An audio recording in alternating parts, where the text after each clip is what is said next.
Okay, my name is Afroditi Petropoulou. I'm based in Athens, Greece, and I will do the Lumerical workshop today. I'm an application engineer in Ansys, and I'm specialized in Lumerical. So I will start with some basic differences between ray and wave optics, and try to tell you when you need to use Lumerical instead of a ray tracing tool. So what are the features when do you need to use actually Lumerical? And the answer is when the feature sizes are on the order of the wavelength. For example, you can see here, if we have, let's say, a grating, and the incident light hits the grating at 45 degrees. According to Snell's law, it will get totally reflected. And this is true, but only when the feature size is much larger than the wavelength. So here, for example, if we have a grating that has a period of 20 micrometers, and the wavelength is 400 nanometers, so this means that the wavelength is much smaller than the feature size, then a ray approach can be used. For example, here you can see that light will get totally reflected as expected. But if the wavelength is comparable to the feature sizes, as in the left case, where the wavelength is 4 micrometers, you will see that it cannot be approached with ray optics because diffraction effects take place here. So in general, you can use Lumerical for structure size for small structure size to wavelength ratio, and then export the results if you want to use them in a ray tracing tool such as PIOS or Zemax. The results can be exported in different formats like raysets, BSDF files, and other formats that are used in ray tracing tools. So I will start with a short overview of the Lumerical tools. So the Lumerical tools can be separated in two main categories. The first one, the ones at the left, are the component level simulation tools. And we also have system level simulation tools where you can simulate mainly photonic integrated circuits. In the component level simulation tools, we have three main packages. The first one is the FDT, which is used for nanophotonic design. We have the mode package that is mainly used for waveguide design. So you can analyze waveguide modes and propagate these modes into the waveguides. And finally, we have the device package, which is used for multi-physics simulations, because it also has a charge and heat transport solver. It also has optical and quantum well solvers, and these can be combined all together to perform multi-physics simulations. After designing the component levels, you can use the results in a system level, such as interconnect, to create photonic integrated circuits. Also, we have Lumerical scripting that can help with the data exchange and the data analysis, as well as MATLAB and Python APIs. In this workshop, we will focus on the nanophotonic design using the FDT package. The nanophotonic design has three main solvers. The first one is the finite difference time domain solver, which is the main Lumerical solver, which is a 3D electromagnetic solver. The second one is the rigorous coupled wave analysis solver, or RCWA solver, which is used for periodic structures such as gratings.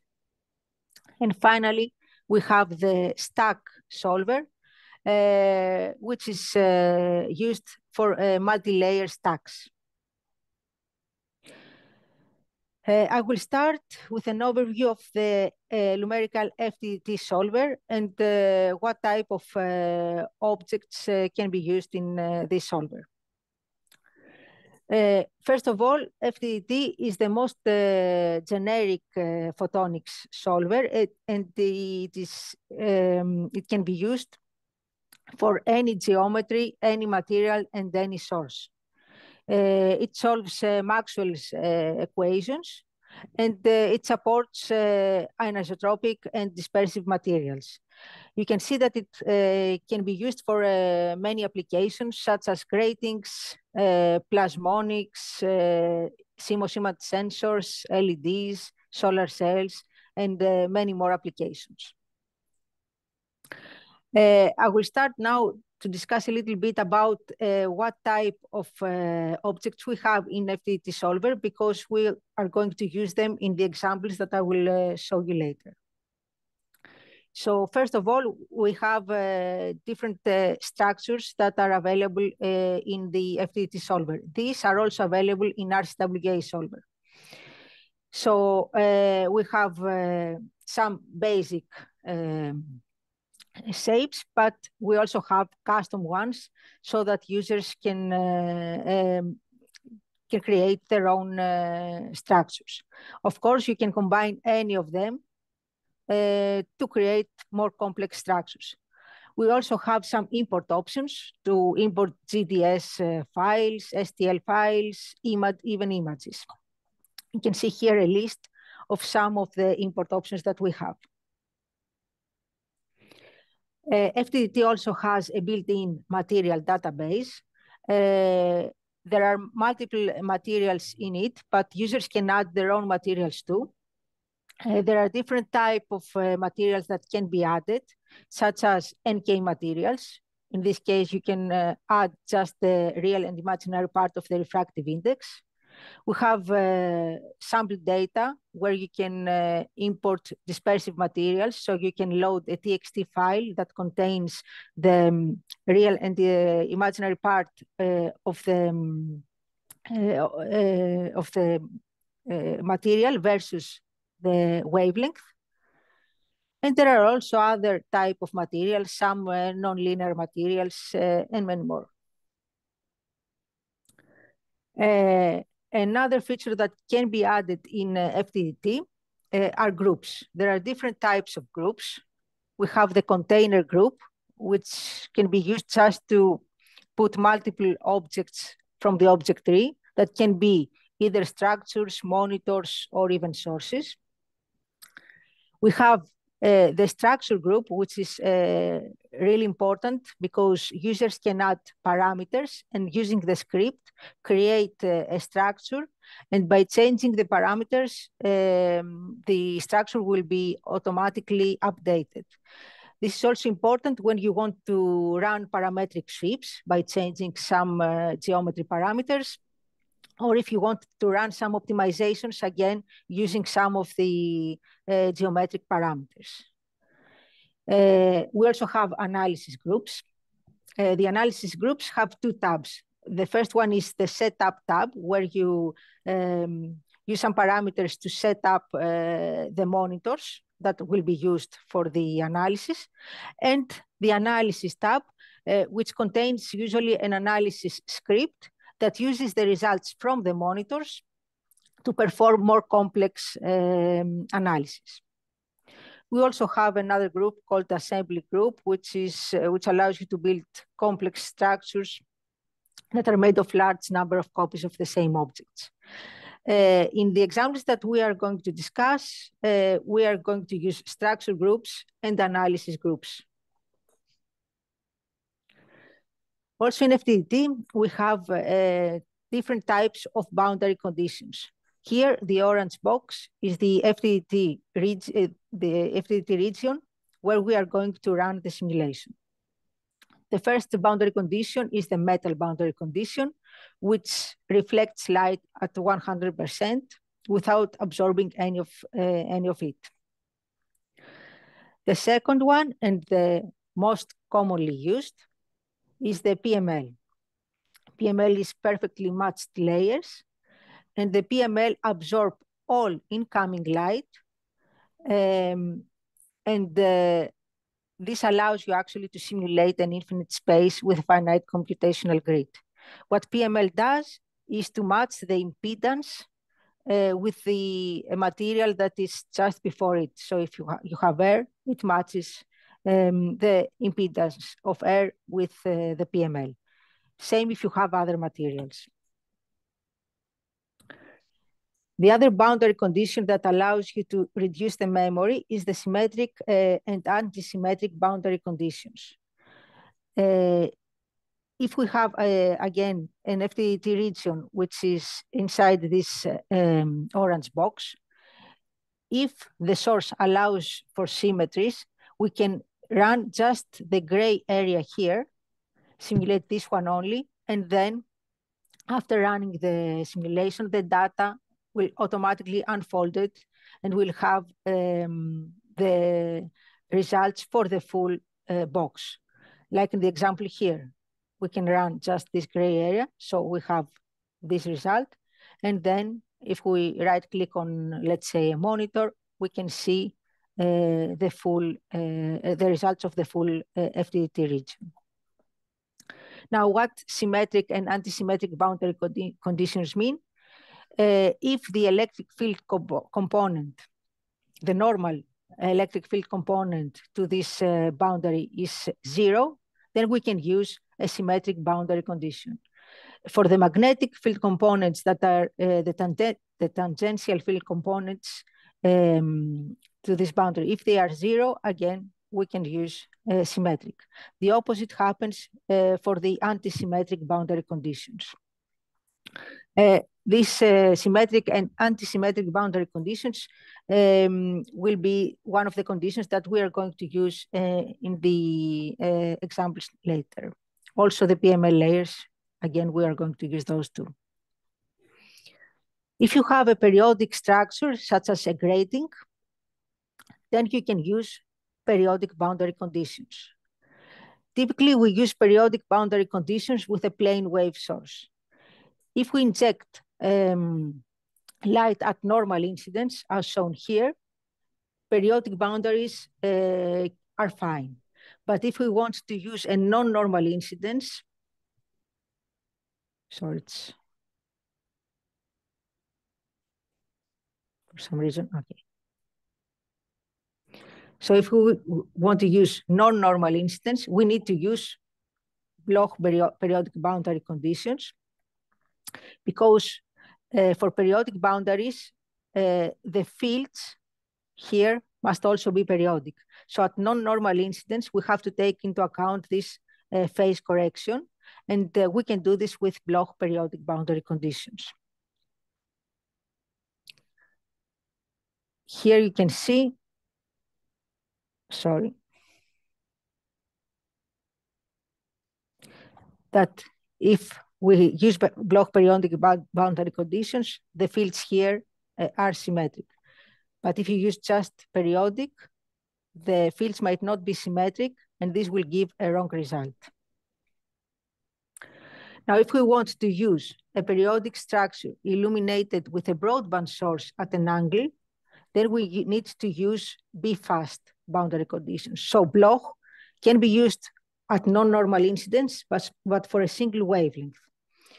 B-fast is a technique that uses a set of new variables to remove the angular dependence from the field. So we have 3 types of periodic boundary conditions.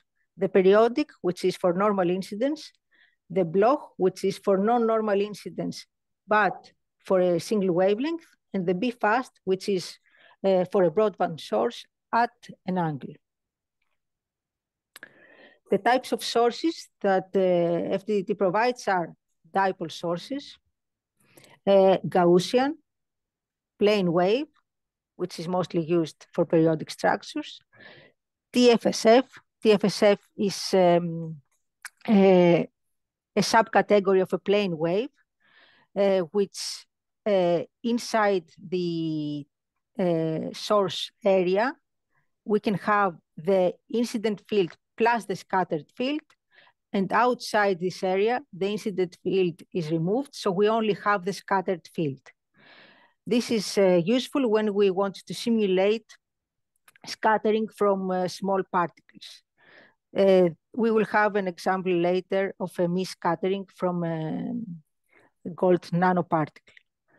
The other source is the mode source. In case you have optical fibers or waveguides, you can use a mode source which does an eigenmode analysis, and you can select one of the modes to inject in the simulation, in the waveguide of the simulation.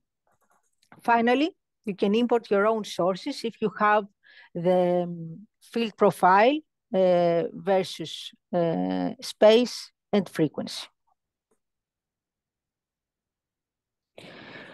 The monitors that FDT uses are the refractive index monitor, which records the real and imaginary part of the refractive index as a function of wavelength and space. The field monitors, which are time domain monitors, because FDT is a time domain solver. So basically what we do in FDT, we inject a pulse. A pulse contains multiple wavelengths. This is why with FDT, we can run broadband simulations by running a single simulation. So the field monitors, the field time monitors actually record the pulse. We also have movie monitors where, and we can capture a desired field component and save it as a movie file. We have also the frequency domain monitors. There are two of them. We usually use the frequency domain field and power monitor. These perform actually take the FDT results, and although we have a pulse, they perform a kind of Fourier analysis to give us the frequency response of the simulation. So we get the electric and magnetic fields, as well as transmission versus the frequency of each frequency of the pulse. We have also mode expansion monitors in case you use waveguides. The mode expansion monitors can be used to perform an overlap analysis to calculate how much power you have in each mode of the waveguide. Finally, we have also one monitor for the RCWA solver, which can show you the field components in the RCWA region. Now I will move to some overview of the RCWA solver. The RCWA solver is ideal for periodic structures such as gratings. In most cases, it is faster than FDT. And since it is a semi-analytical method, it is more accurate than FDT. It's simpler to set up as it does not require any sources or any boundary conditions or any monitors, as FDT does. And also it is most efficient to run it for multiple wavelengths and at oblique, with a plane wave at oblique incidence. By default, RCWA solver uses a plane wave source. Also, RCWA solver has two limitations. The first one is that currently it only supports anisotropic materials with in-plane anisotropy, which means that if you have, if the propagation axis is, let's say, Z, the anisotropy can be only in XY plane. We will soon support full anisotropic materials, but for now, only in-plane anisotropy is supported. Also, when the geometry involves metals, sometimes RCWA is a little bit hard to converge. So it might require more K vectors, and this means more time to run the simulation. So basically, how does RCWA works?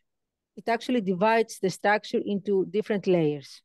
So if the propagation axis, again, is Z, it divides the structure in these layers that are, each layer is considered to be uniform in the Z-axis. Then it calculates the Fourier modes in each layer. Then it expands the modes into modes of neighboring cells, and this way it propagates the plane wave through the whole structure. The main results that you can get from RCWA solver is transmission and reflection, and also the E and H fields inside the structure, and finally the complex reflection and transmission coefficients of each grading order. Finally, we have the stack solver, which is an analytical method to determine the reflection and transmission from a multi-layer stack. It's a script-based solver.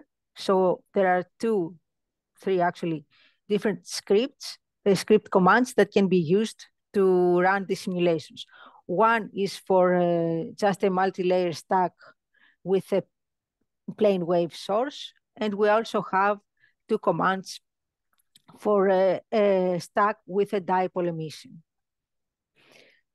In the examples, we are going to discuss the stack with a plane wave illumination. Okay, now I will just present an overview of which examples we are going to build and simulate. The first one is how you can calculate the absorbed optical power using a simple method.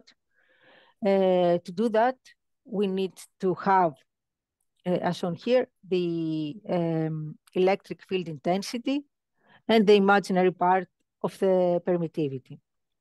So we are going to use two monitors, one field monitor to calculate the electric field, and one index monitor to get the imaginary part of the permittivity for it at each grid point. So we will have at each grid point how much power is absorbed, and we are going also to do an integration over the volume to calculate the total absorbed power. The second example is going to be the Mie scattering. Here we are going to calculate the scattering from gold nanoparticle. We are going to use the TFSF source. The TFSF source will be around this particle, and we are going to use two different analysis groups, one outside the TFSF source to calculate the scattering cross-section, since outside the TFSF source only the scattered fields are recorded, and one inside the TFSF source to calculate the absorption cross-section. We're also going to compare the results with the Mie theory.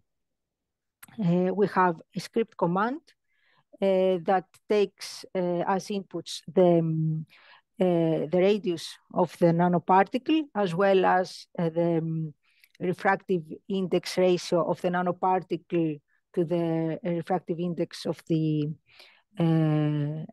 surrounding medium. And it will calculate the scattering and absorption cross-sections, and we will compare the results with the FDTT calculation.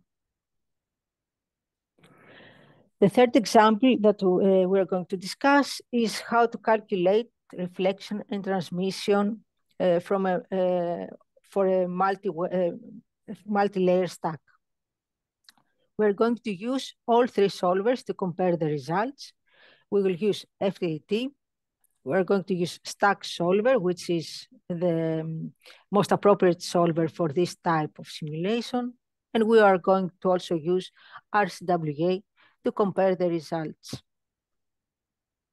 Finally, we are going to run a simulation of a grating. We will do this for the blazed grating example, and we will calculate how much power we get in each grating order. And of course, each grating order corresponds to a specific angle. For this example, we are going to use FDT, but if we have time, I will also present a simple grating where we are going to compare FDT with RCWA results. So I will start with the design tab. Here in the design tab, we can see that we have the structures and also the solvers. So I will start by adding a rectangle in the simulation region. So this object has been added under the model. If I right click on it and select edit, I can change the name and I will name it glass. Here I can set the X and X span, or alternatively, the minimum and maximum. X means the center of the object in the X coordinate, and X span, okay, the span of it. I will use 0 here, and the span, I will set the span to 8 micrometers. I will do the same for the Y span. And for the Z-axis, which will be the axis of propagation, I will use a minimum of 0 and a maximum of 0.1 micrometers. I will go to the material tab and I will choose, here you can set either the index directly, or you can choose any material from the material database. So I will go to the material database and I will choose the silicon, the silica Palic option here. I will click apply and okay. So now we have created the glass material. Below this one, we are going to add the silicon material. We can either click on another rectangle, or we can choose this one and click on this duplicate button here. I would prefer this one because some of the options will be the same. Using this button, I duplicated this one. I will go here and I will rename this one to silicon. I will keep the X span, Y and Y span the same, but I will have different Z values. So this one will be from -2 micrometers up to 0. In the material tab, I will choose silicon. Okay, I will click on apply. Okay, so now I have a silicon substrate, and above this one, a silica layer. Now we are going to add the FDT solver here. When I click on it, an FDT tab appears, which contains the sources, the monitors, and other FDT-related objects. Now, I will right-click on the FDT, and now we will set the FDT geometry. We leave the dimension to 3D, and also we leave the background index to 1. So every area in FDT that doesn't have any object, the refractive index will be set to 1. I will go to the geometry, and I will set the X span to 5, and the Y span also to 5. For the Z mean, I will use minus 0.5. And for the Z max, I will use 0.5 so that it is above the silica layer. In the boundary conditions, I will use symmetric and anti-symmetric boundaries to reduce the simulation time, as we discussed earlier. For the X mean, I will use anti-symmetric boundaries, and for the Y mean, I will use symmetric. Here you can see that it's a good practice to extend the structures outside the FDT region. That's why we used wider rectangle objects. Okay, we'll click on apply. Okay. Now we're going to add a mesh override region. By clicking on this mesh override region, we can define an area where we can define our own mesh. By default, sorry, I will go back a little bit just to show this one. By default, FDT has its own settings. Here you can see that the default is the mesh accuracy 2. This means that for every effective wavelength, and by effective wavelength, I mean that you can take the minimum wavelength of the simulation. So let's say that we have 400 nanometers.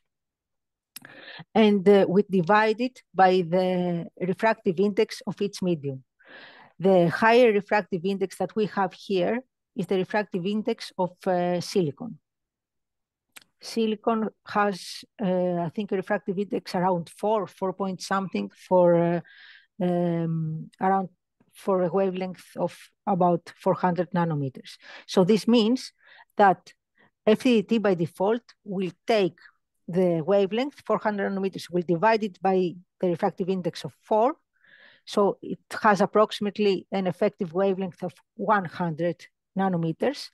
And if the mesh accuracy is 2, this means that for each 100 nanometers, it will use 10 grid points. So the grid will be around 10 nanometers in this case. If you increase the mesh accuracy, you will have more points in these 100 nanometers. So you increase the accuracy of the simulation, but it requires more memory and more time. I will cancel it. I will not use this one. But this FDT does it for the whole simulation region. If you want to specify to apply a custom mesh in a specific region, you can use this mesh override option. I will right click on it. I will edit it. And in the geometry tab, I will choose this based on structure. And I will choose the silicon box here. I use this name. So for the silicon, I will use my own custom mesh. And in the general tab, I will use this set equivalent index, and I will use a value of 2. This means that, as I mentioned previously, by default, FDT takes the wavelength and divides it by the index of the material for the specific wavelength. Here, instead of dividing with the index of silicon, which is approximately 4 point something, it will divide it with 2. This way, we will reduce the mesh. This makes the simulation a little bit less accurate, but it saves time. We'll not do this for the Z because we have the propagation in Z and we want higher accuracy in Z axis. I will click on apply. And you see that this mesh was applied here in the silicon box. Then we will add the source. For this simulation, we are going to use a Gaussian source. Here are the sources. So we will choose this Gaussian source. I will right click on it. We'll set the propagation axis to be z-axis, as it is, but we want to use the direction backward. Forward means that it goes from negative towards positive values, but we want backward because we want to inject light from top to bottom. Now we'll go to the geometry tab and we will set the X span to 6 and Y span to 6 too. And we also want to place the source above the silica layer. So we are going to use a Z of 0.3 nanometers. We'll go, if I click on apply, you will see now that it's placed above the geometry. Now we'll go to the frequency wavelength tab where we can select the frequency range. We are going to use the wavelength and start and stop as it is. So we'll have from 400 nanometers up to 700 nanometers. And we can also go to the beam options and we will use a Gaussian source with a beam with a waist radius of 1.4 micrometers.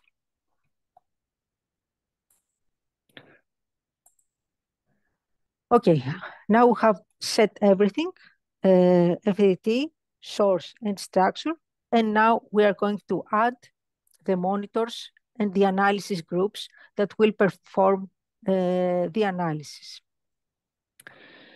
We can create our own analysis groups if we go to the design and click analysis. But now we are going to take one of the built-in options that we have. Here, if you go to the object library, you can see that we have built-in structure groups, but also we have built-in analysis groups if you change the type from structure to analysis. And there are different types of analysis groups. We have band structure groups, far field analysis groups, optical power groups, resonators, and many more. Now we are going to use the optical power group, and we will use this power absorbed. We can either double click on it or click and then click on insert. Now this analysis group has been added to our model 3. As you can see, this analysis group has by default 2 monitors. The one is the field monitor that will record the fields, and the other one is the index monitor that will record the permittivity at each grid point. And as we saw before, this is what we need to calculate the absorption. Now, if we right click on it and edit, you see that there are 2 tabs, the setup tab and the analysis tab.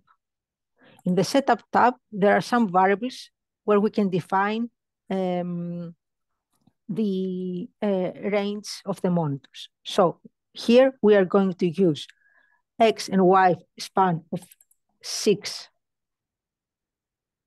micrometers. And we'll set the Z span to 1.5.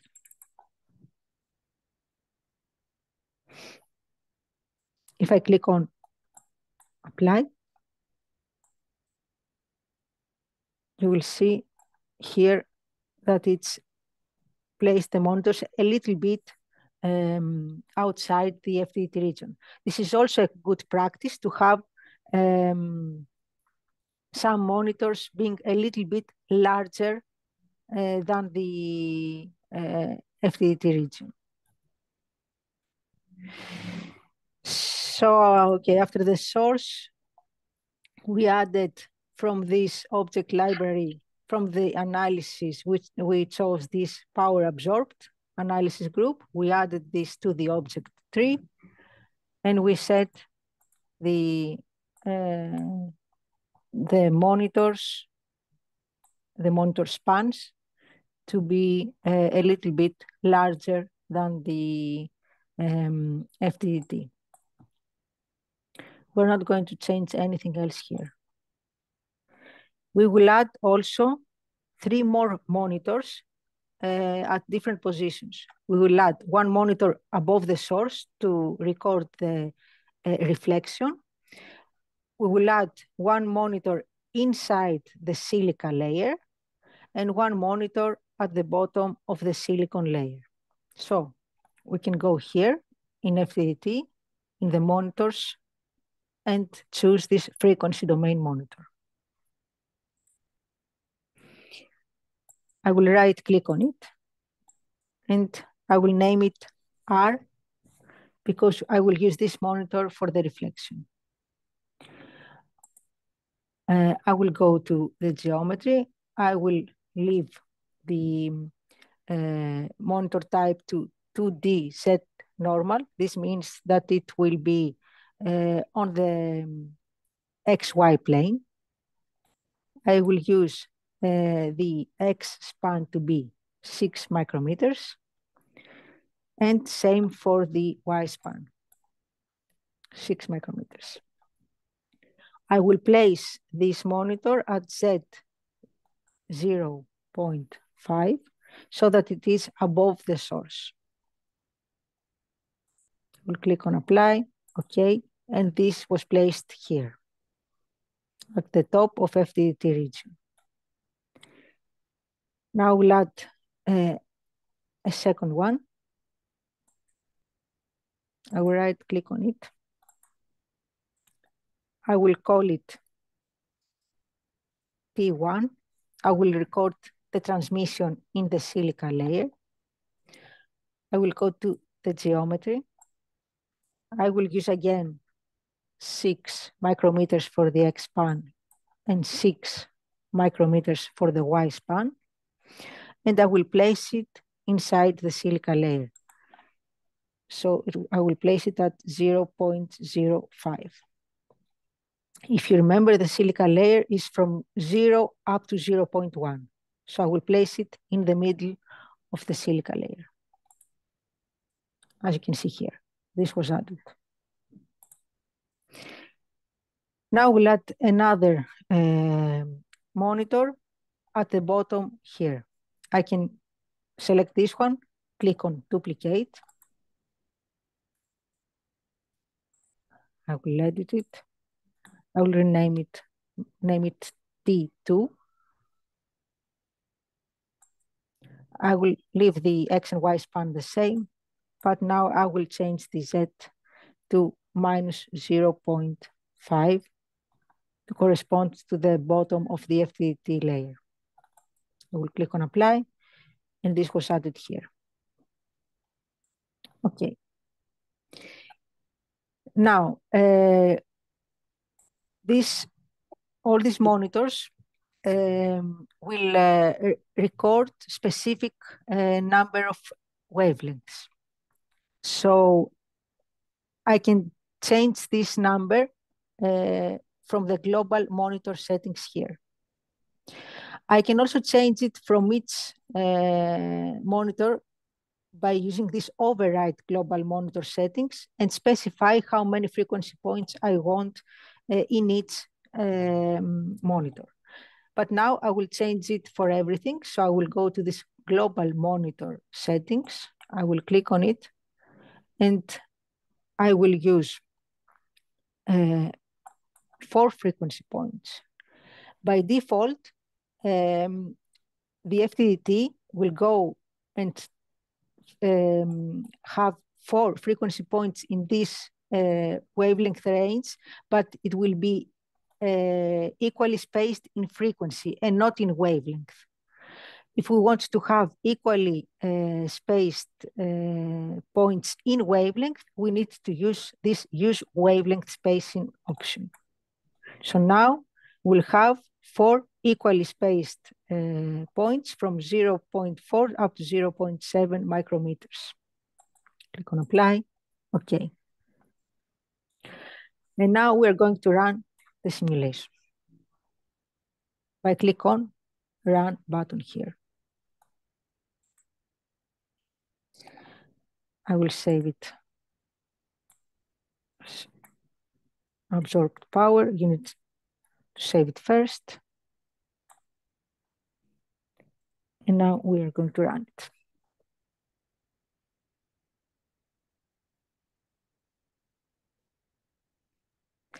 It will not need 8 minutes to run.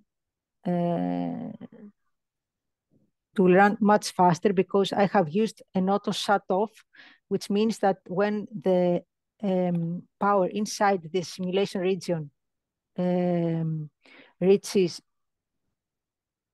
I will tell you what value.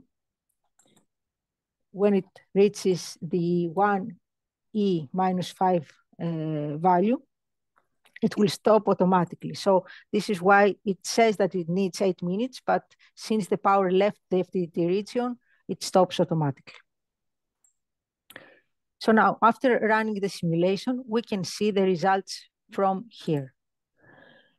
We can go to the analysis group, right-click on it, and click on Run Analysis.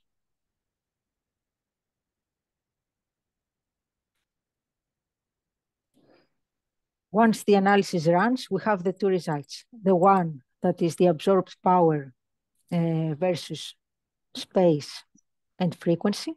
And the other one is the total absorbed power after integrating the P-ups over the area of FDT. We can right-click on it to visualize the results. Click on Visualize, New Visualizer. Here you can see that you have the result, which is the P-ups versus each one of these parameters. You can plot anything you like as X and Y axis from these parameters. Since we want to see a cross-section on the XZ plane, like this one here, we are going to use the X parameter as X-axis and the Z parameter as Y-axis. So here we can see a cross-section like this. We can see this for the different Y values. We are going to visualize this for the central value, which is Y equal to 0. So if we set here 0,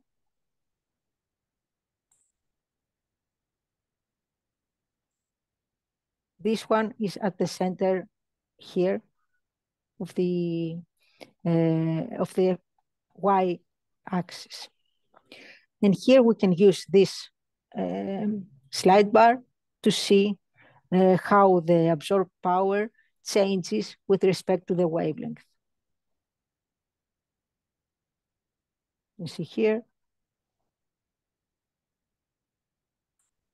for different wavelengths, how the absorbed power looks like. Of course, you can use anything as X and Y axis from these parameters. Now we will see this result, which is the total absorbed power versus frequency or wavelength. Here, as you can see, it's just a line plot because it has only the wavelength as parameter. Here you can see that we can also change between frequency or wavelength, anything you like. And here we can also change the units. For example, here are in meters. If you want to use nanometers, you can click on here, choose nanometers. So we have from 400 up to 700 nanometers, the absorbed power. Now we can compare this one by using these monitors too. Up to here, we don't expect to have any absorption because the only absorbing layer is the silicon layer. Silica does not have any absorption, neither does air. So if we calculate how much power is transmitted here, and we also measure how much power is transmitted here, and we take the transmission here minus the transmission here, we can see how much power has been absorbed. That's another way to do this, and we can compare it with this analysis. I will show you now how we can use the script to do this and how we can access the results. I will go to the script file editor here, and I will take some of the results from these monitors. We can use the get result command to take the results. So I will use pabs, I will name it pabs total, and I will get this result from this result provider. So I will use get result command, and in the get result command, we first use the name of the object where we are going to get the result from. So this is the object that has this result. So I'm going to use this pabs,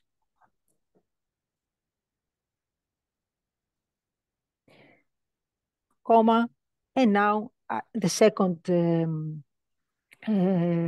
here, we're going to use the name of the result. We're going to use pabs total.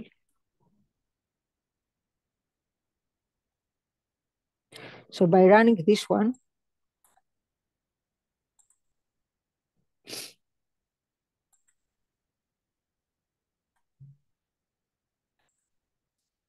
you will see in the script workspace that we have a parameter called pabs that has this result, which is the same as shown here.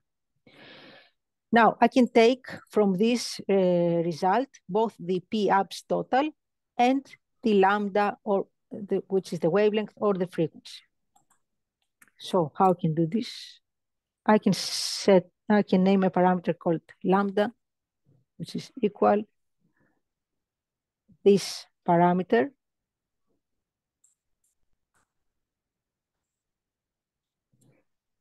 and use the dot operator, dot, and with this, you can select either this one or this one or this one. So I will use dot lambda. If I run it, you see that a new parameter has been added, which has 4 values, because we had defined only 4 values as frequency points in the global monitor options. So it has indeed 4 values. Now we'll also take this one, which is the pabs total. So pabs total is equal to pabs total dot, this one is this one. And with the dot operator, I take this result. And now I have pabs total, which is the 4 values of absorption. Now we'll also take the results from these monitors, T1 and T2. And from this, I'm going to take the result named T, which is the transmission recorded by each monitor. I will call it T, let's call it T silica.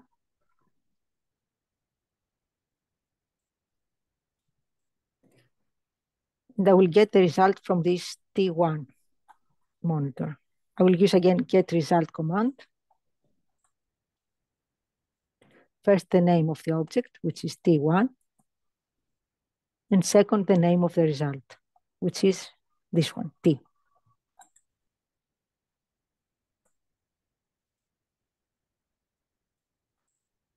Now this one has been added. Again, it has the T result and the wavelength.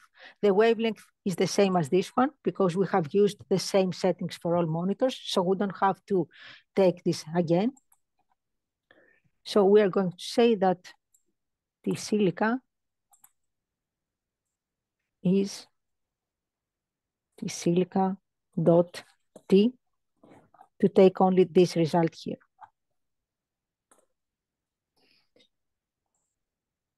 So again, here you can see that now we have a vector with 4 values, which are the values that correspond to the 4 wavelengths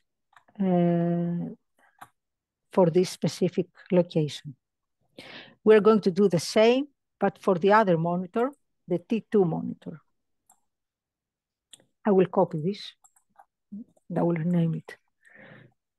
I will take the result from monitor 2, and I will call it T silicon.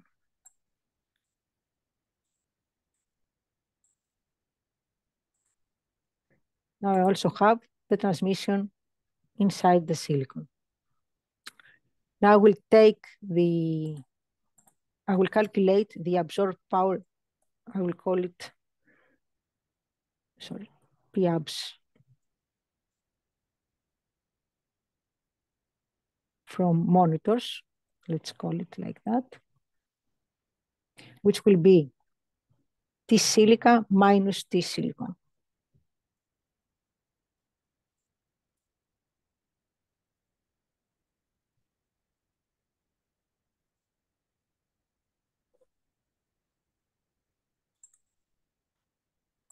And now I will plot this one, which was calculated from the analysis group, and this one versus wavelength in the same plot. I will use the plot command. The first one will be the x-axis, which will be the wavelength. Let's have them in nanometers. Sorry, and the first one will be the one calculated from the analysis group.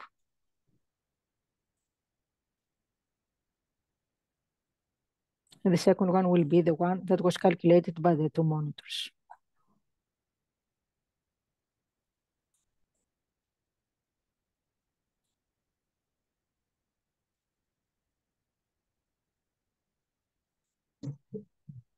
I will run this one.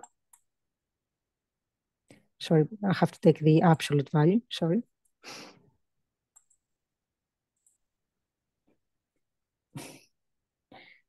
Oops. The reason we take the absolute value is because the transmission result has different sign if it's towards the negative direction or towards the positive direction. So it's better to take the absolute value of this one.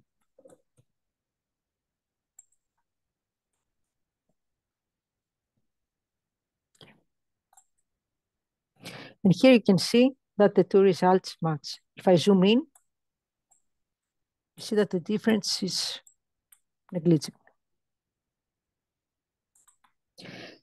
So that was the first example, how to calculate absorbed power inside. Okay, then we can move to the next example, which is the scattering, how to calculate scattered fields from a nanoparticle. Okay, I'll close this one and I will open a new project.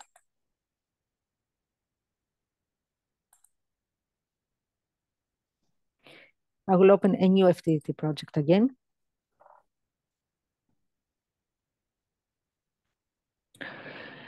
Now let's add again the geometry. Now the geometry has only 1 nanoparticle. I will add a sphere here. I will right click on it. Here you can see that you can set the center of the sphere, X, Y, Z, and also the radius of the sphere. We're going to use, since it is a nanoparticle, it's going to have a radius of, let's say, 50 nanometers. So it's going to be 0.05 micrometers. So it's going to be really small. Now, we're going to use the material that we're going to use will be gold, but first we need to go to the material database to fit the material. Let me zoom in to this nanoparticle. Now, we will go to the database here, the material database, click on it, and let's choose, actually we'll click on the Go to Material Explorer. If we go to Material Explorer, we can select a material. Let's select gold. And for this specific frequency range, we can fit the permittivity or the refractive index, the real and imaginary parts. Here you can see that FDDT fits performs a fitting on the material data that it has. FDDT by default has to fit both the real and imaginary part at the same time. This means that sometimes this can be a little bit tricky to do for a wide wavelength range. Here you see that the fitting is not that bad, but we can improve it by changing some of the fitting parameters here. Here we are going to choose another frequency range. We'll use 0.3, 0.6. Let's see again the fit. You see here that the fit is not that good. We will go here and we will change the maximum coefficients that are used for this fitting from 6 to 10.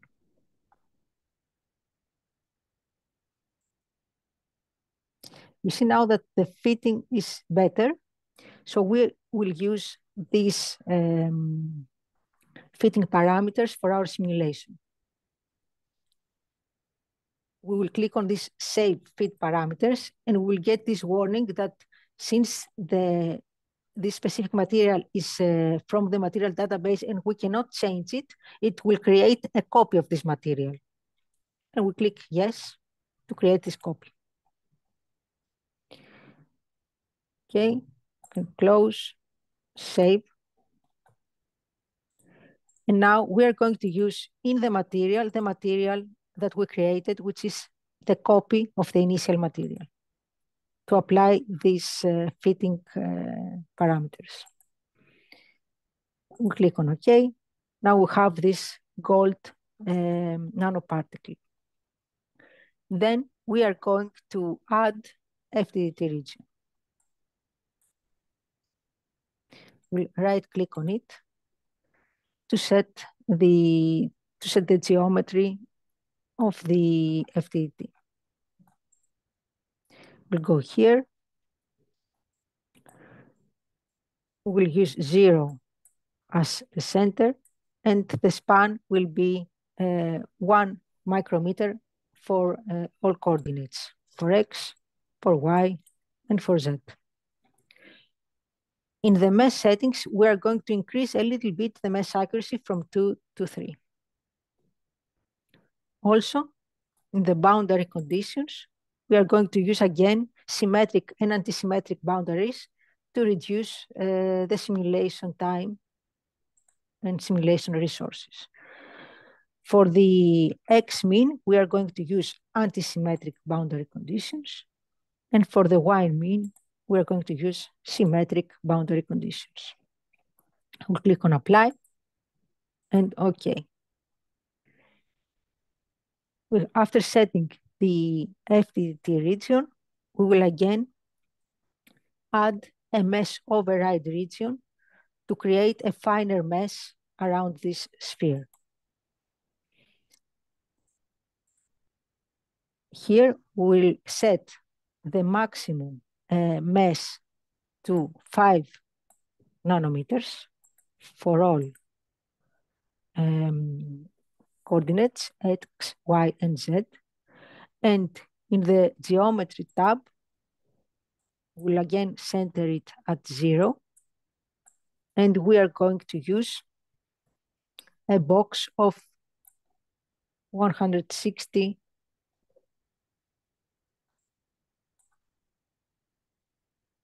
nanometers.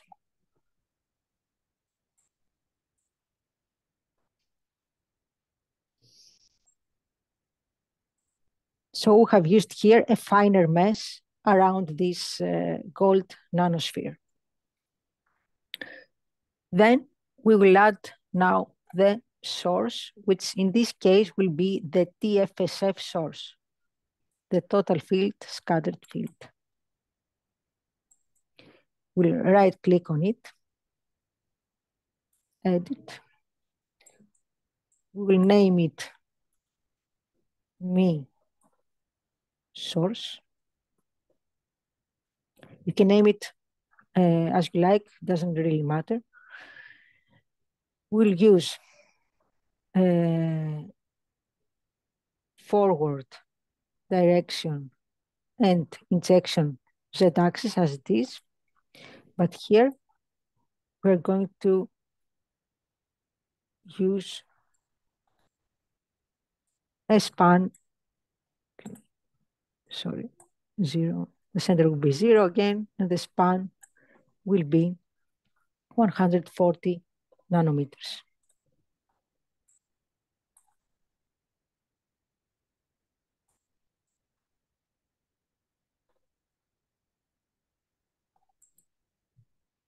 And we leave the wavelength range as it is, from 0.3 up to 0.6. Okay, we have added the source.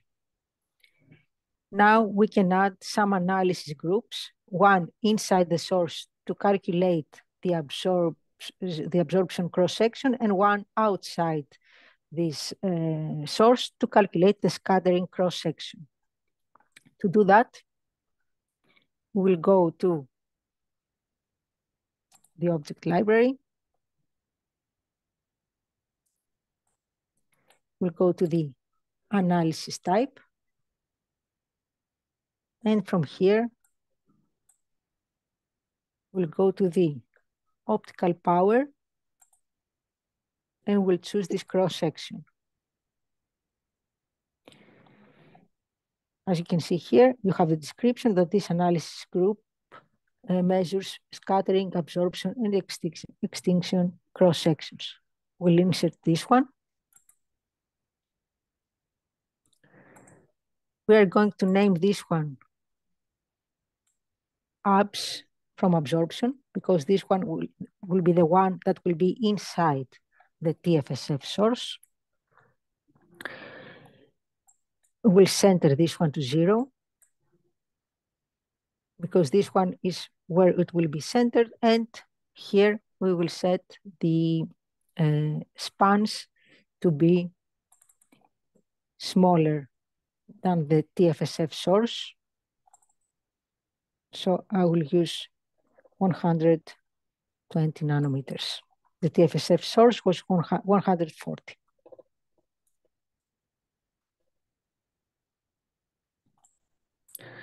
Okay, apply. Okay. And here, as you can see, the gray is the TFSF source, and now this one has been added inside the TFSF source. Now we'll use another analysis group similar to this one, but outside the TFSF source. We can either add a new one or duplicate this one. We'll duplicate it. We will name it scat from scattering. And we are going to use spans larger than the TFSF source, so 160 nanometers.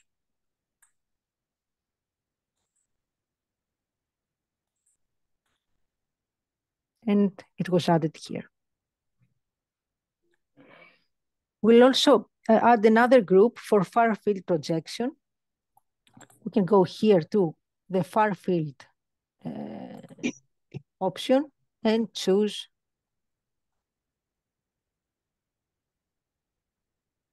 far field, where is it? From a closed box, this one. We're going to insert it. And we will use, we will put it in the same area as the scattering analysis group. So again, we're going to center it. And we'll use 0.16 for all spans, sorry, 6.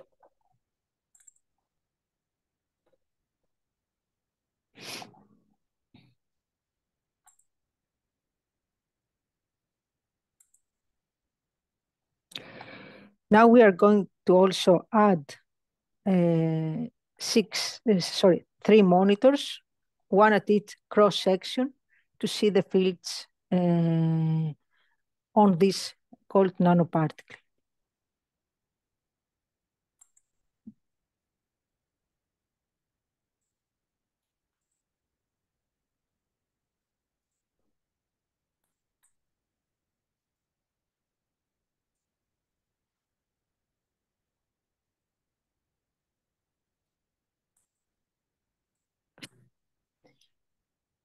We'll make them large enough.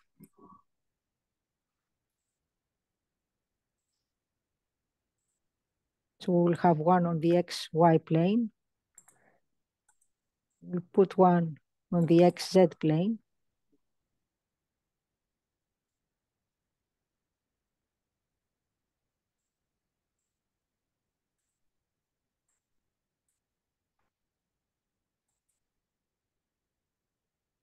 So,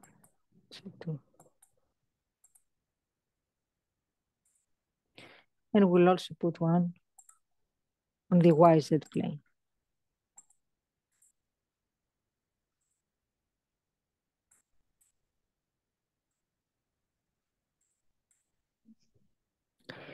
Now we'll go to the global monitor settings and we'll use more wavelengths. Let's have 50 wavelengths. And again, we'll use wavelength spacing so that these are equally spaced in wavelength.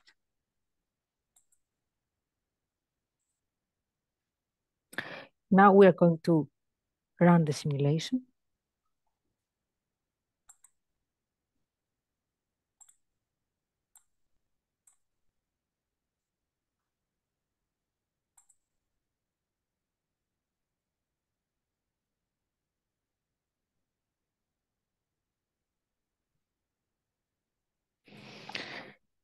Okay, and now we can see the results from the analysis groups.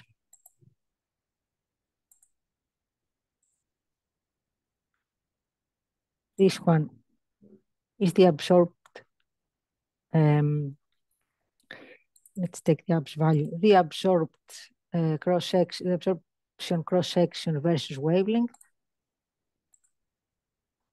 As you can see it here. This is the scattering cross-section versus wavelength.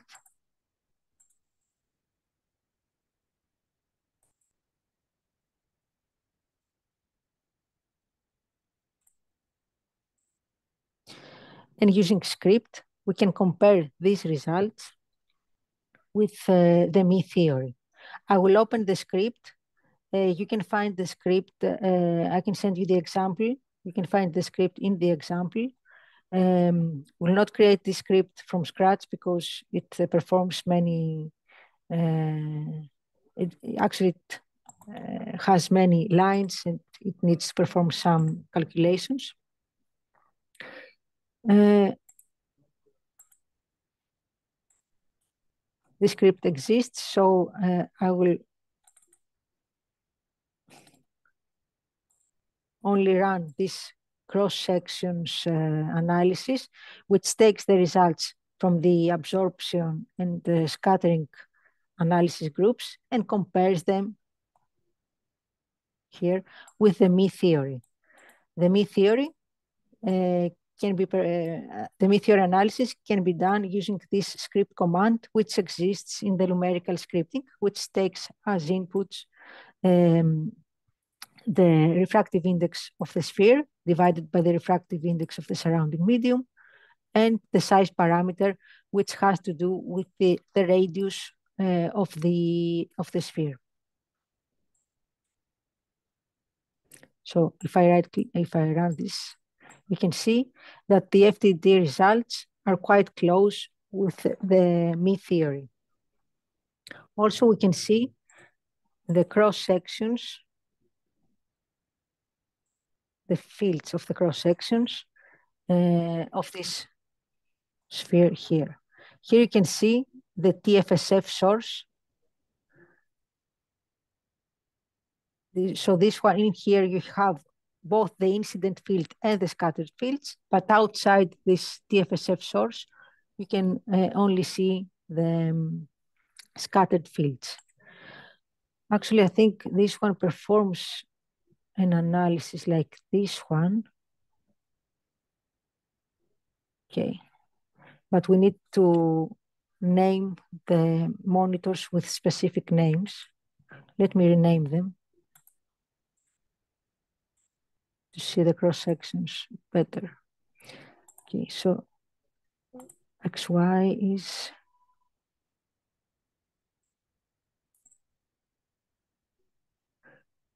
okay, X normal. X normal is this one.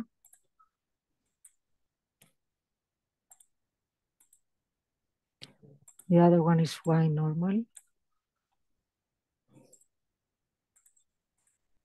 It's this one.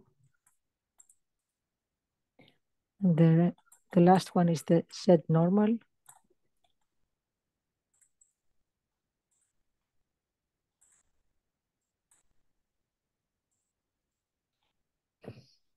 Okay, let me rerun the simulation with the correct names of the monitors.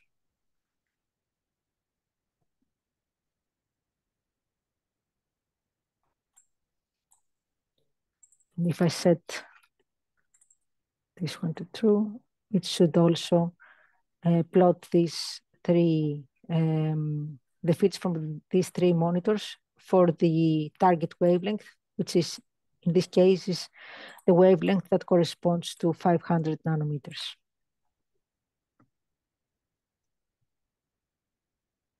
And here you can see the cross sections from all these three monitors.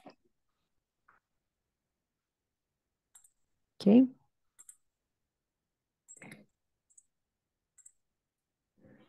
So that was the second example, how to calculate scattering and absorption cross sections. So we'll start with the calculation of the absorbed optical power. We are going to open an FDT simulation.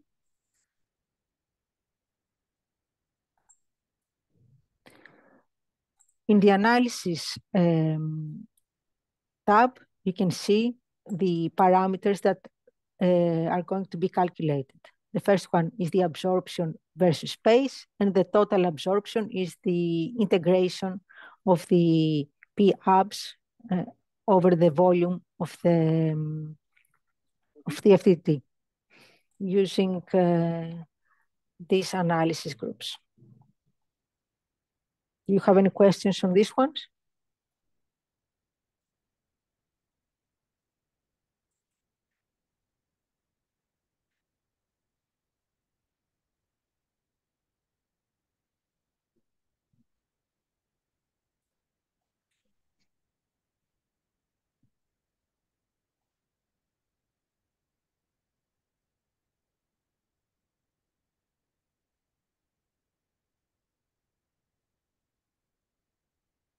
Should I move on to the next example? Yeah. Here you can see that there is an analysis script. It's a built-in analysis script that takes the results from the monitors. You don't have to change anything here. It takes the results from the monitors and performs this calculation. Okay. So we'll close this project. And let's open a new project now. Now, let's run a simulation to calculate the reflection and transmission from a multi-layer stack. So we'll add a few rectangles to create the stack. Let's start with the first one.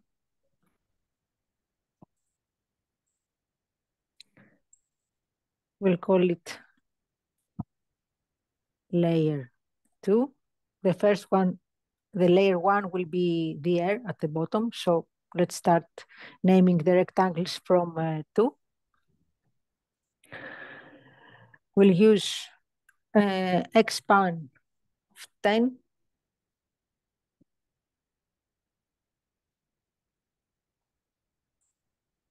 The Y minimum will be 0. And the Y max will be 2.5. We'll use a Z span of 1, but we're not going to be interested in the Z axis because we will run a 2D simulation.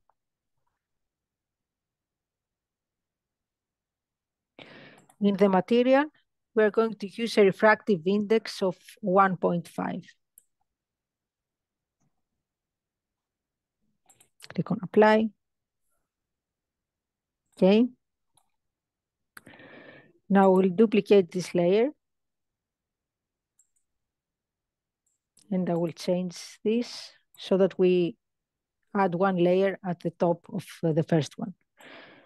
We'll call it layer 3. The X span will remain the same, but now the Y will start from 2.5 up to 5. And in the material, we'll change the refractive index from 1.5 to 2.5. So now we added another layer here at the top of the first one with a refractive index of 2.5. Okay. Okay. And now we will add a third layer named layer 3.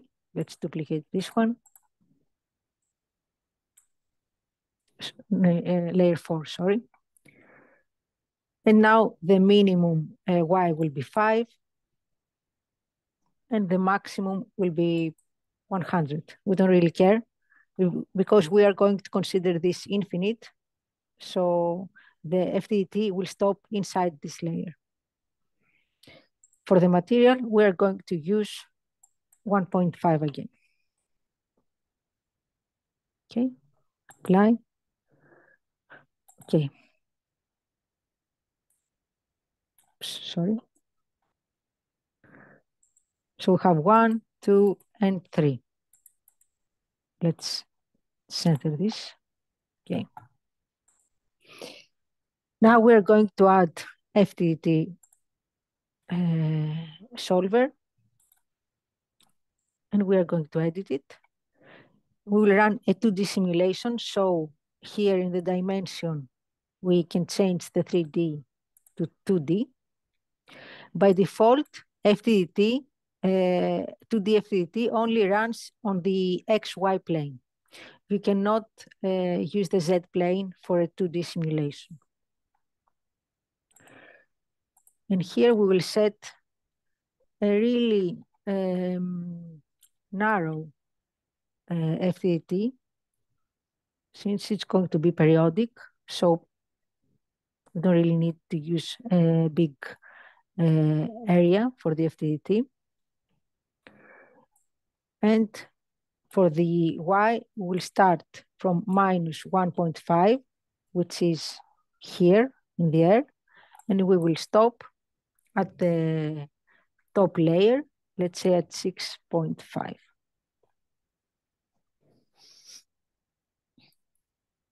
Okay, here we are going to use a custom mesh. The mesh accuracy uses the auto mesh, but we can also use our own mesh here. So here we're going to use mesh type uniform, And as a maximum mesh step for both X and Y, we're going to use 10 nanometers. So 0.01 micrometers here. This will be the grid that we are going to use. Now for the boundary conditions, we will use block boundary conditions because we want it to be periodic. We'll click on apply. Okay, and here you can see the Afroditi region.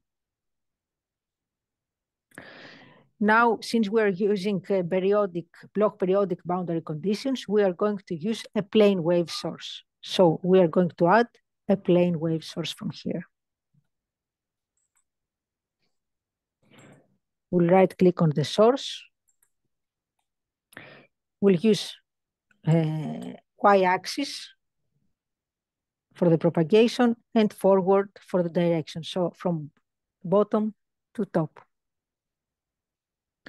We will use 60 degrees angle of incidence. And for polarization angle, we are going to use 90 degrees. Polarization angle of 0 degrees means that the source is p-polarized. If we change the polarization angle to 90 degrees, the source becomes s-polarized. This means that the electric field, which is the blue arrow here, is normal to the plane of incidence. Here you can see this purple one is the direction of propagation. The green one is the magnetic field, and the blue one is the electric field. Now let's, sorry, because I didn't do that. Let's change the geometry of this plane wave source. We are going to use a Y span of 0.01, which is the same as the span of the FDD. And we're going to place this source inside the air. So we're going to use a Y value of minus 0.1. So now it's here in the air. For Z and Z span, we can use 0 because we have a 2D simulation.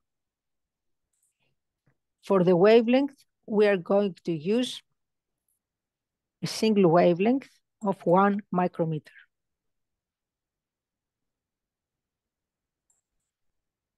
For both start and stop.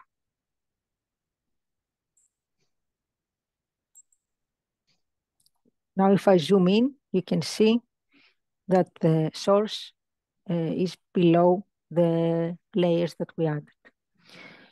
Now we are going to add 2 monitors, one for reflection and one for transmission. We'll add frequency domain monitors again. This monitor will be named R because we will use it for the reflection. It's going to be linear X. This means that it will be a line on the X-axis.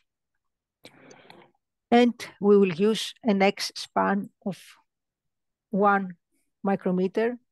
It can be large enough, we don't really care. The recorded fields will be inside the FDT region anyway. For the Y value, we will use minus 0.5 because we want it to be below the source to calculate the reflection. So it was placed here. Now we will add another monitor that will be placed in the top layer, which will record the transmission. We can either add a new one or duplicate this one. Let's duplicate this one. Rename it T to record the transmission. And we'll change the Y value so that it's in layer 4. So we will use 0.5.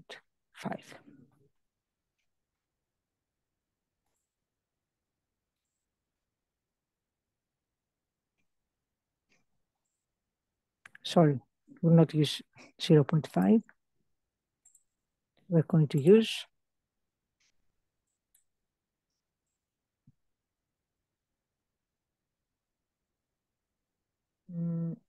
FTT was to 6.5, so let's put this one to 6 micrometers.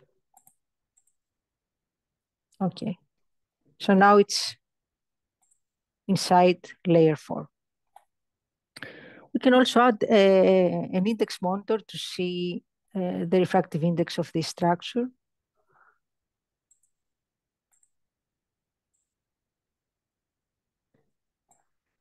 Let's use this one and this one from -2 up to 7, so that's even larger than the FTT region. And now, before even running the simulation, we can select this index monitor, select the index preview result, right-click on it, and visualize it to see that we have correctly set the layers. So the bottom one is air. The next one is the layer with a refractive index of 1.5. Then we have a layer with a refractive index of 2.5. And then the top layer is the one that has 1.5 again. Okay. Now we can run the simulation to see the reflection and the transmission. Sorry, before doing that, we'll add a sweep because we would like to calculate the reflection and transmission for different incident angles. If you go to this optimization and sweeps tab, we can add a new sweep by clicking on the first button here. If we right click on it, edit, we can add which parameter we want to sweep. So now we will sweep the theta angle of the source. We can add a new parameter. We can name it theta.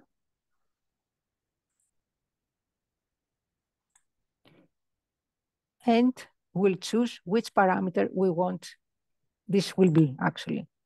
We can go click on the model, objects. Here, all the objects of the object tree are displayed. We'll choose the source. And here are all the parameters that the source has. We will choose the angle theta. And for the angle theta, we want to get the results from theta equal to 0 up to theta equal to 60 degrees. And let's use 30 points for this range from 0 to 60. Here in the results tab, we need to add which results we want to see after the sweep is performed. Now we will add that we want to have the reflection result.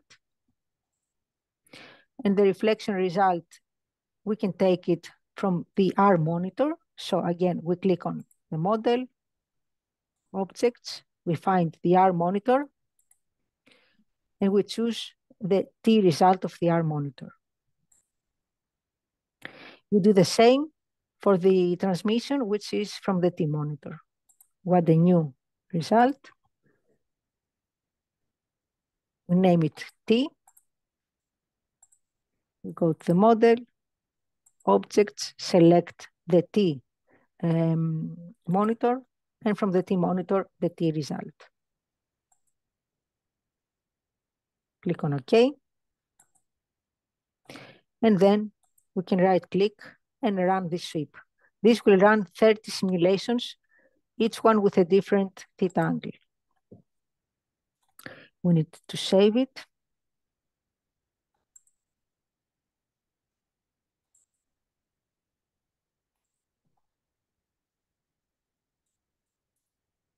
Now the 30 simulations have been generated and now they are running. Since the FDT region is very small and it's also a 2D simulation, you can see that the simulations run pretty fast.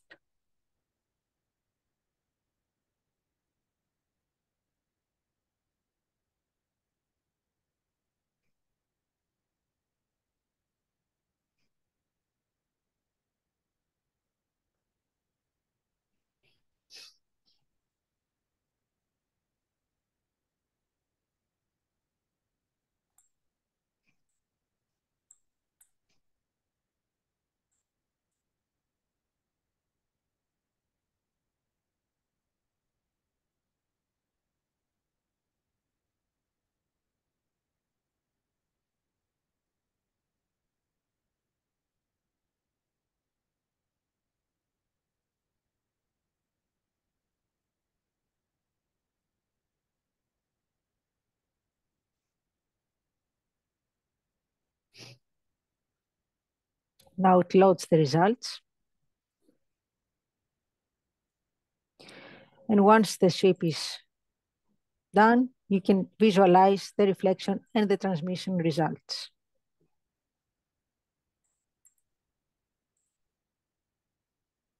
For different incident angles.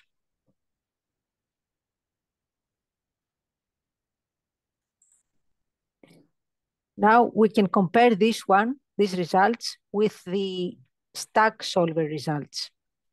We'll go to the script file editor and we will get the results from the sweep and then run the stack solver. So we can get the sweep results. Let's call them run FTTT.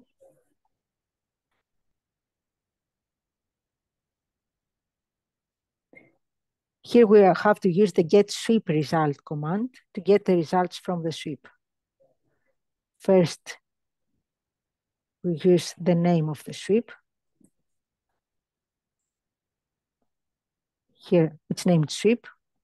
We can change this one. And then we'll use the result that we want to get.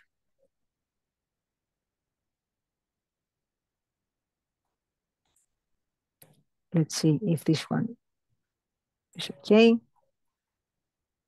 And as you can see here, this T versus wavelength and theta has appeared. We'll do the same, but for the transmission.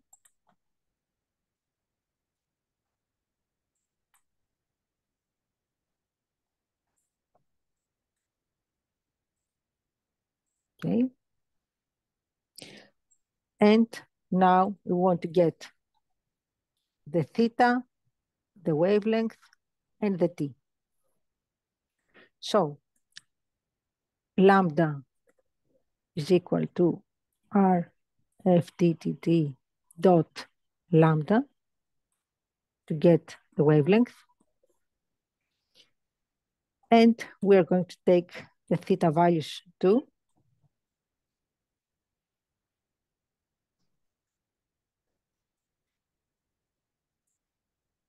Which are these values here. Finally, we're going to take the R result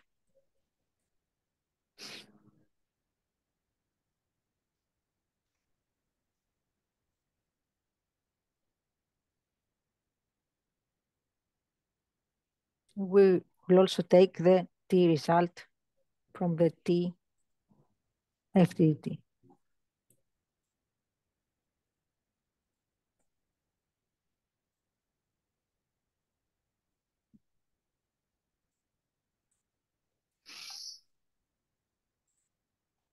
So now we have the wavelength, which has a single value because we used a single value in the source of 1 micrometer. the theta values, we use 30 theta values, and we have also the reflection and transmission results from the sweep. Now we are going to run the same simulation, but using the stack solver. As I mentioned in the presentation, stack solver is a script-based solver. And the stack solver takes as inputs the refractive index of each layer, the thickness of each layer, the frequencies for which you want to run the simulation, and the incident angles theta for which you want to run the simulations. We have the wavelength, we have the theta. Let's also create the vectors of the thickness of each layer and the refractive index of each layer. So we'll use n parameter to set the refractive indices of each layer for the stack solver. The first one is R, so we're going to use 1. The second one had the refractive index of 1.5. The other one had the refractive index of 2.5. And the last one had again a refractive index of 1.5.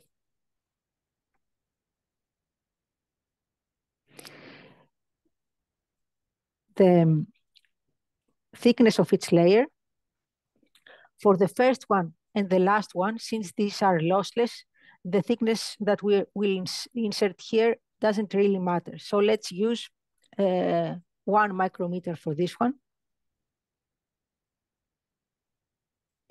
The second layer had a thickness of, you can also see it from here,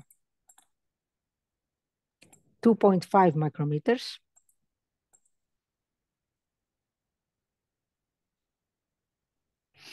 The third one had a thickness again of 2.5 micrometers. And the last one again doesn't really matter, so we are going to use 1 micrometer. And now we are going to use the stack RT command, which is basically the stack solver.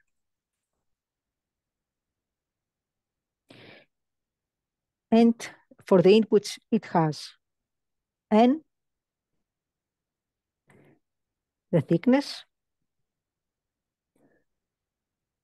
F, which is the frequency. So let's have the frequency here. F is the speed of light divided by lambda. So it's F and theta.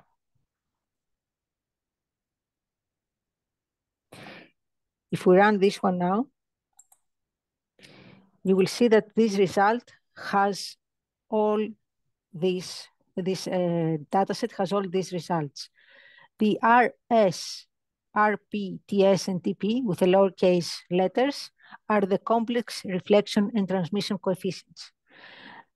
The ones with the capital letters, these RS, RP, TS, and TP, are the total reflection and transmission for both S and P polarization, because by default, the stack solver gives you the results for both polarizations. So since we had a source which was an S polarized source, we're going to use only these RS and TS results from stack solver. So if we say, let's name it R stack is equal to RT, and from RT, we're going to take this RS result.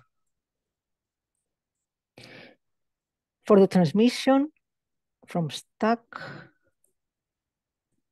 we are going to take from RT the TS result.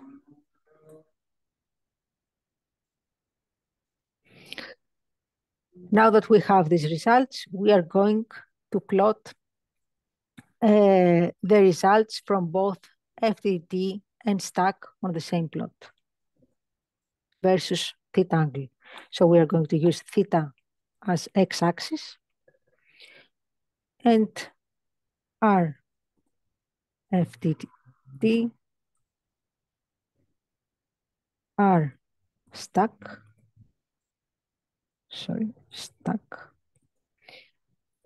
T, FTTT, and T stuck. And let's put a legend.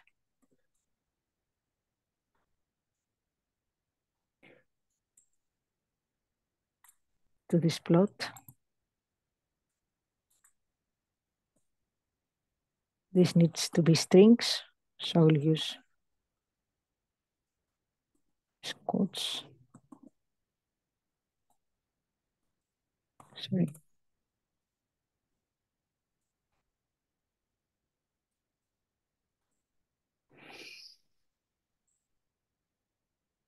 Oops, that wasn't the same. It should be the same.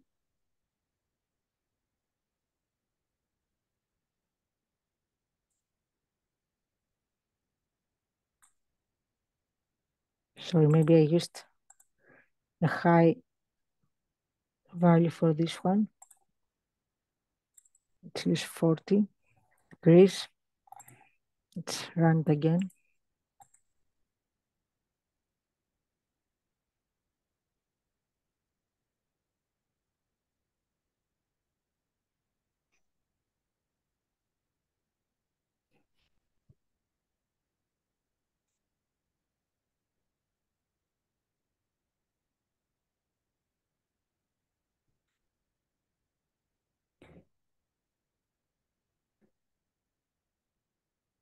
And until it runs, let me check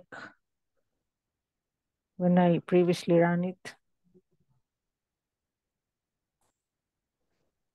how many frequency points I had.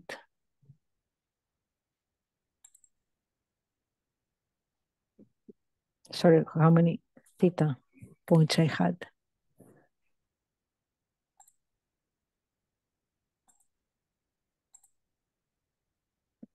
Okay. This one.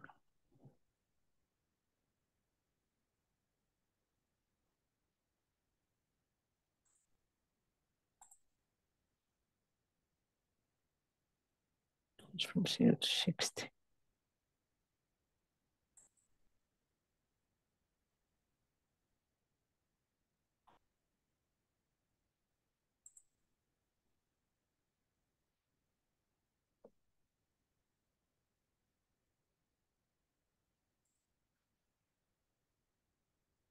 Okay. It's weird. Let me, first of all, let me check.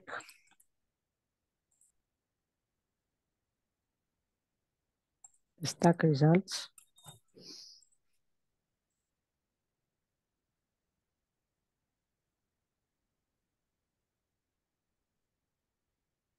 Sorry, my bad. Okay, I haven't used micrometers here. Okay, now it should be correct. Okay, now I also need to take the absolute value of this transmission and reflection from FTT.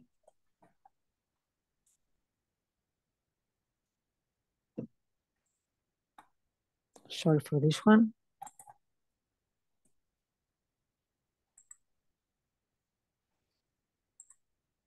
And now we have the results from both FTT and stack. And as you can see here, the results match for all the theta angles. Now I'm going to also do the same using RCWA solver to show you the difference between FTT and RCWA. I will go to the design and I will add an RCWA solver. I will use y-axis as the propagation, same as we did in FTT. And I will use 2D Z normal. I will use the same span as the same geometry settings as in FDT. So this one will be 0. This one will be 0.01. And for the Y, I will use minus 1.5 for the minimum and 6.5 for the maximum. In RSWA, as I mentioned, we need to define the different layers that we have. So if you go to the interface, each time a layer changes, we have to specify that there we have an interface between different layers. We can either add the interface positions by hand, or we can select these interface reference positions and we can identify the layers from the object tree. So here you can see that we can add this one, which is the maximum of layer 3. So it's the interface between layer 3 and layer 4. We can select the maximum of layer 2, which is the interface between layer 2 and layer 3. It's the same if we select the maximum of layer 2 or the minimum of layer 3. You can see the position here. We don't have to check both of them, just one of them. Same for here. And we can also select the 0, which is the interface between layer 2 and there. So it's the interface here. After selecting the different interfaces, we can go to the Solver tab. We leave the default values here, which controls the mesh of the RSWA solver. And we will go to the Excitation tab. We're going to use one single point, and this will be, will have a wavelength of 1 micrometer, as we did in FDT. And here we can select the incident angles to be a range from 0 up to 40 degrees. I think that's what we did here, 0 to 40. And the theta points will be 30 as the one that we used in FDT. We can go to the Results tab, although we will not need these ones.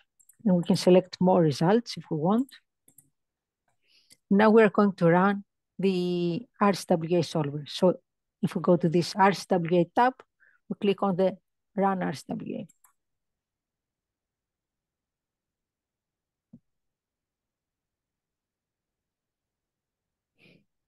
Now RSWA solver run the sweep internally. And if we click on the RSWA, we can see the results here. We'll click on the result called total energy, which gives the reflection and transmission, again, for both SNP polarization versus wavelength and incident angle. If I right click on the total energy and visualize it, I will remove the P polarization. I will keep only the reflection for S and the transmission for S versus angle. And you can see that the results are the same as the FDT and the stack solver. So here we have an example where you can use any solver, but of course, the one that is recommended is stack solver, which is really fast and appropriate for this type of simulations. Material. Okay, I had prepared 2 more examples, but since we don't have much time, they're both for gratings. I will use the simple grating to compare now the results between FDT and RSWA.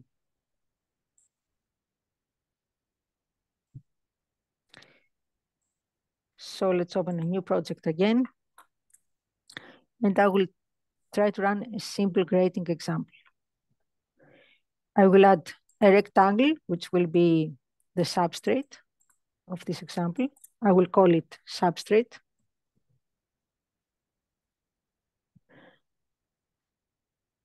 I will set the X span to 5. and the minimum y to -2 and the maximum to 0. I don't really care about the z-span because I will again run a 2D simulation. For the material, I will use the default here, 1.4. Now I will add a rectangle on top of this one called grating. I will name it grating.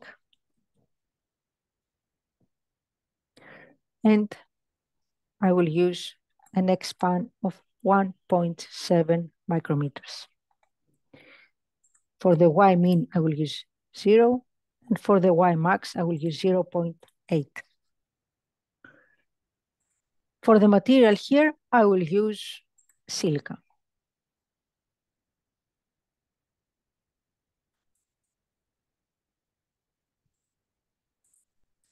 So I added grating here. Now I will add an FDT source, sorry, an FDT solver. I will right click on it and I will use a 2D simulation. I will go to the geometry and I will use a span of 3. Since this is a grating, the span also determines the period of the grating here. And for Y min, I will use -1. And for Y max, I will use 2.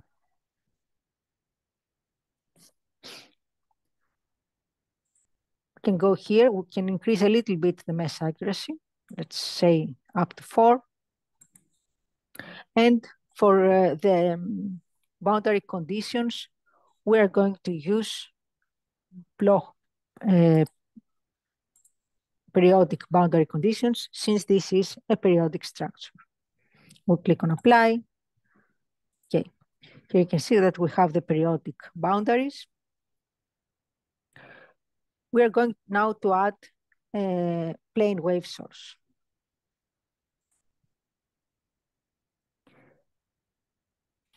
For this source,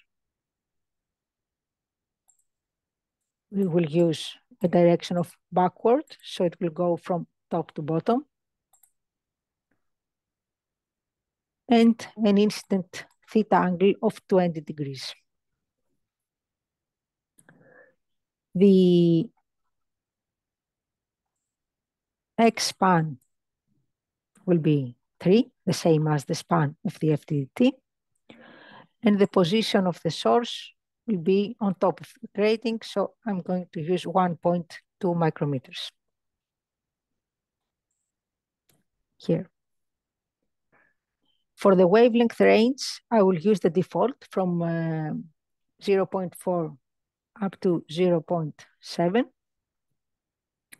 And since we have non-normal incidents and the broadband source, I need to use these be-fast boundary conditions. This can be selected here from the plane wave source. Once you select be fast in the plane wave source, if you go to FDT, in the boundary conditions, you can see this message that the block boundary conditions have been overridden by the be fast plane wave. Now I'm going to add a grating, an analysis group that actually runs an analysis to calculate the power in each grating order of the grating. To do that, I will have to go back to the object library, to the analysis groups. And here I need to go to far field. And in this grating order transmission analysis group.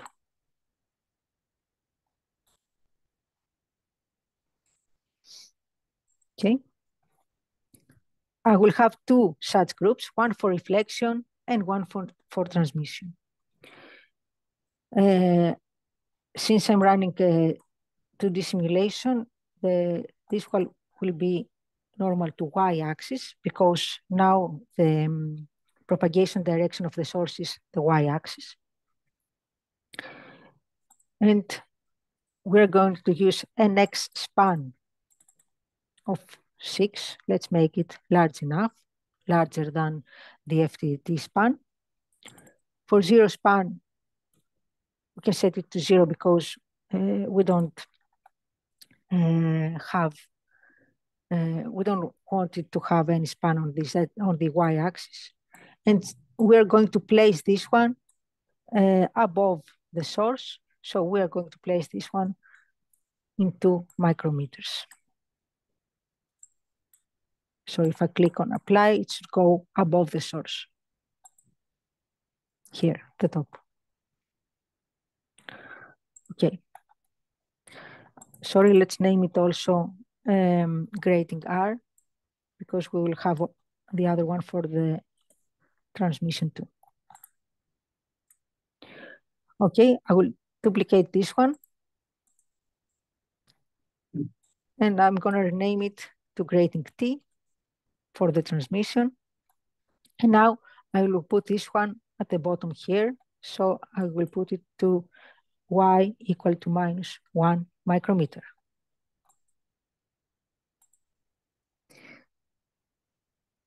Now we are ready to run the FDT, but before that, we're going to also add an RSWA solver to compare the results with.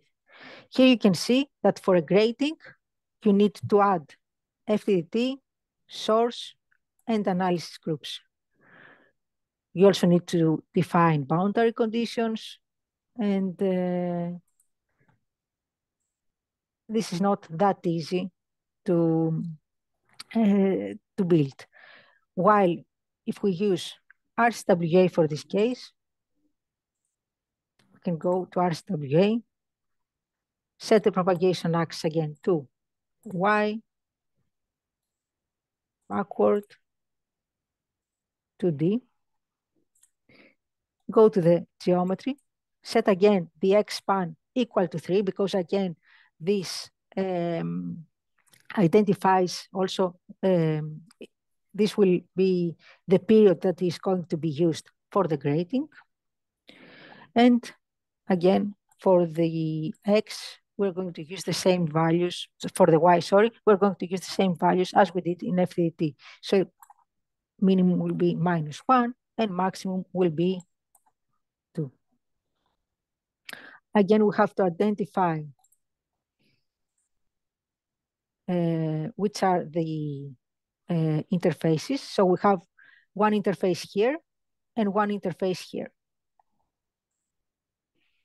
Sorry. The one interface is at 0, which is the maximum of the substrate. And the other interface is at the maximum of the grating, which is this one.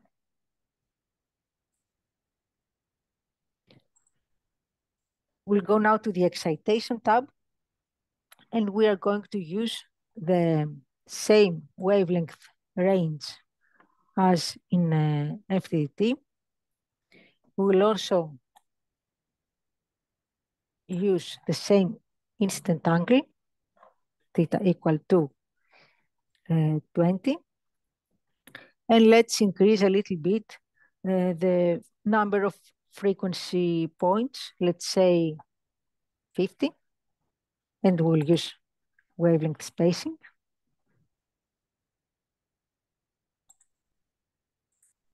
And we're going to do the same for the FDT. We can go to the global monitors, use wavelength spacing, and use 50 frequency points. Let's first run the FDT.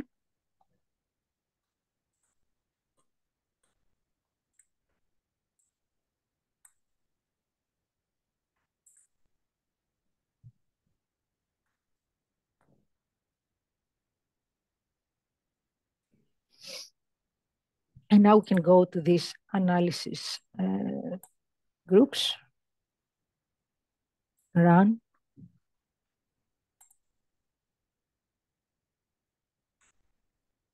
And here you can see that we have plotted the transmission, it says transmission, but this is for the reflected light for its grating order. Its grating order corresponds, of course, to different theta angles, and this result is for 400 nanometers. Again, we can do the same for transmission. So you can see again the analysis for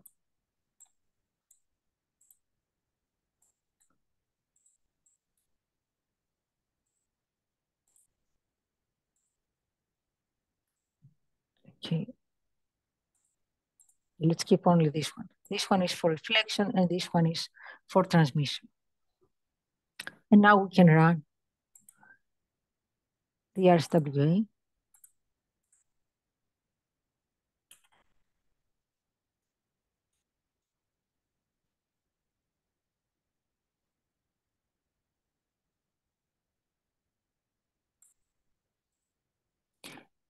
And here we have,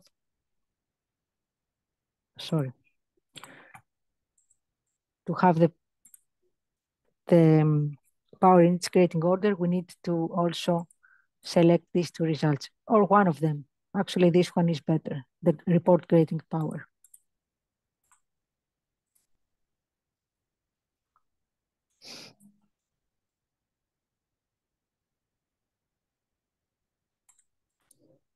Now if we go here, you can visualize the reflection and transmission for its grating order. Here we had a p-polarized light, so we'll remove the S polarization results and also the K vectors. And these are the results versus the grating order. We can use a script to get these results versus angle for different wavelengths. So here, for example, I have prepared a script. Open it.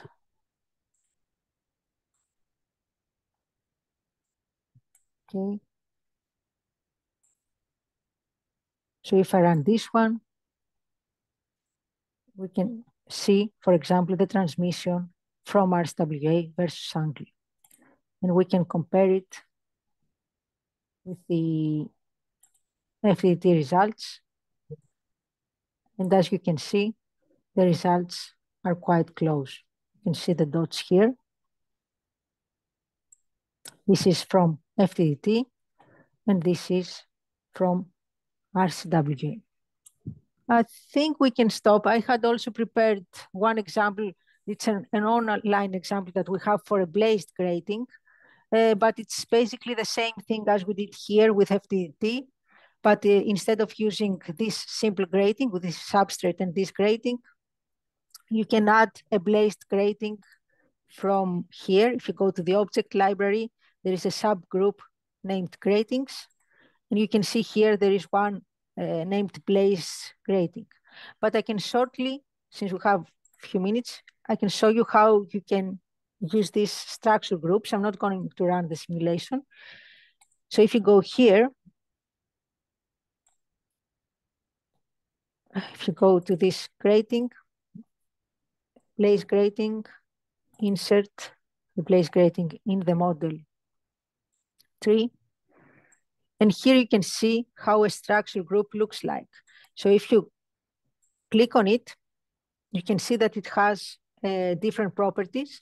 And using these properties, it creates the geometry using a script. Here it has the index of the substrate, the index of the coating.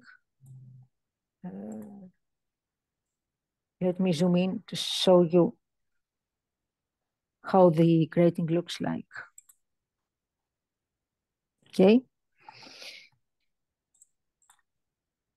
So you have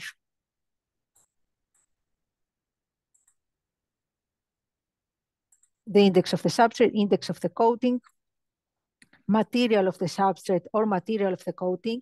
You can use either one of them. So you can either specify directly the index or use, let's say, a material from the material database. For example, you can use, let's say,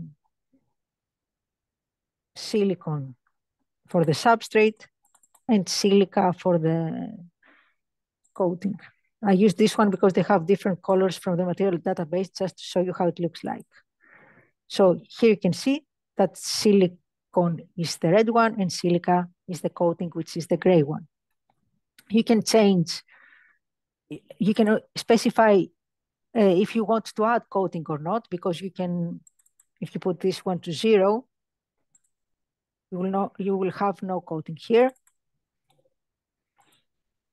You can choose the thickness of the coating. Here it's 20 nanometers. You can change this one. You can change the Z span of the substrate, so the thickness here.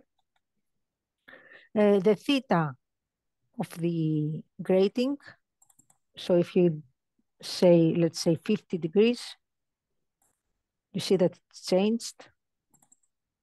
90, like this. How many periods you want to add here, although you usually simulate one single period, so it doesn't really matter if you use periodic boundary conditions. You can simulate the full grating if you use a Gaussian source, let's say, and PML as boundary conditions. You can specify here the period and the width. I don't know what this one changes. And by changing this one, the script will automatically update the structure. And of course, you can use your own structure groups by adding a new one from here. So if you add structure group, you can edit it, you can add properties, your own properties, and use them in a script to add the geometry. So yeah. So basically, the other example was using this blazed grating with the same approach we used for the previous example of the simple grating using FDT. Okay.